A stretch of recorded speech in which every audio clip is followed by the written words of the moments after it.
hihintayin natin muna. Siguro sa korte ko na lang sasagutin yun, if ever. Alam mo, mahirap yung salita na salita ng gusto kong magsalita kung ano yung direct ng malinaw na malinaw. Pero Hindi ako sanay sa kwento lang ng kwento. pero yung sinabi ninyong pakinabang, we're talking about money po. Depende. Aha. Depende. Sir, bakit sa statement dito sa Blue Ribbon? Kasi sir, ang pag sinabi ng pakinabang, sir, para Maraming bagay yun, especially nung nagkandidato ko, di ba? Kung ako'y tinulungan ng campaign materials, stage, etc. Hindi naman ibig sabihin pag sinabi mo pakinabang niya pera agad. Sir, but in the context of the building, ano po yung pakinabang? Katulad na sinasabi ko sa inyo, sa proper forum ko sasagutin. Sir, bakit Nung i-present sa akin yung building na yan, kasama plano at estimate, matatapos yan sa halagang 1.2 billion.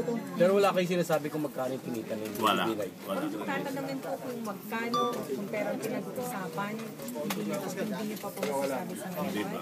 Sir, sinabi ko naman kanina doon sa statement ko, may isang basement, yung ground floor ay gagamitin paglilipatan ng land bank at saka ng business permit at saka licensing office. Tapos mayroong 4 na palapag sa ibabaw. Yun lang ang aking sinasabi. Well, alam mo sa construction, nagkakaroon naman ng change order eh. Pero yung change order, hindi naman pwede lumampas sa 10 to 15% yun eh. Diba? Sir, so yung overpriced po na binabanggit ninyo I want, Hindi ako nagsasabi ng overprice. Hayaan mong yung COA ang mag-determine kung meron talagang overprice. Sir, yung sinasabi niyo bang mga pakinabang, include dyan yung mga properties na na-acquire ng mga binan?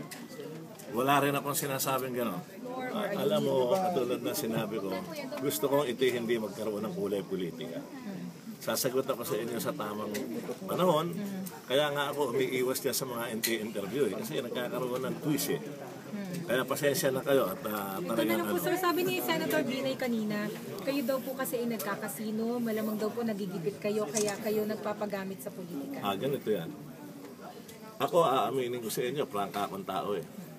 Nagsasabong ako, nagbibreed ako ng manok, nagdi-diversion ako paminsan-minsan. Hindi ko itatanggi yun. Casino rin, sir. Pero, once in a while, hindi ka naman po mo nagpunta sa casino yung magsusugal eh. Madalas nga akong kumain lang doon sa restaurant. Hindi naman yung pagpasok mo ng casino ibig sabihin magsusugal ka na eh. At saka yung sinasabi niya, nagigipit ako at nagpapagamit. Kanino? Sir, may file daw ang ISAF laban sa inyo, sabi ni Senator Soto. Ano sa Ilabas tingin, nila. Ano sa tingin niyo? Hindi, ilabas nila. Alam mo, hindi muna ako sasagot. Ilabas na lang nila kung ano yung file sa ISAP. At pag inilabas nila, sasagutin ko. Sir, sabi niyo kanina, inamin niyo na nakinabang kayo din sa building. Yes. Magkano po yung pakinabang mo? Katulad na sinabi ko, sa tamang panahon ko sasagutin niya.